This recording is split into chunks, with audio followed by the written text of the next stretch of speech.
In the lab completed, we took a look at 3 different patients and their cases.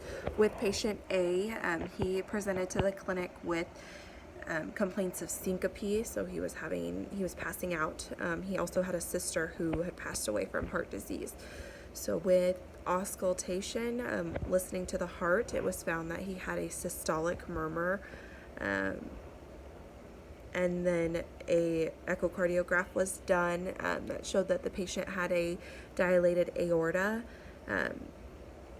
and with that, further testing needed to be done. So an MRI was completed, which showed along with the dilated aorta, that there was an aortic aneurysm. Looking at the pedigree, it did show that one parent, as well as 2 out of 3 children, did have the trait for it. So it shows that it was a dominant trait. Ended up being Marfan syndrome, which causes aortic aneurysms and can cause death as well. Patient B was a 35-year-old male who presented to the clinic with symptoms of breathlessness and erratic heartbeat.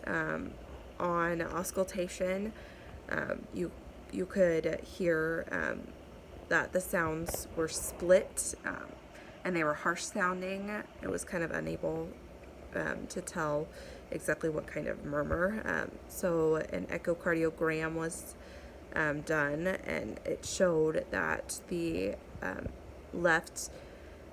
wall between the atrium, the left and right atrium, was not present. So that showed that there was an atrial septal defect. And then looking at the pedigree, it did show that it was a recessive trait. And so while it didn't affect parents, it did affect one of the children, as well as affecting a niece.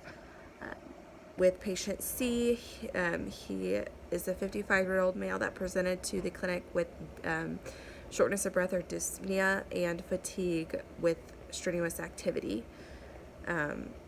His auscultation, listening to it, did show a diastolic murmur. And with that, an electrocardiogram was completed, and it did show that one of the mitral valves was thickened and was functioning improperly.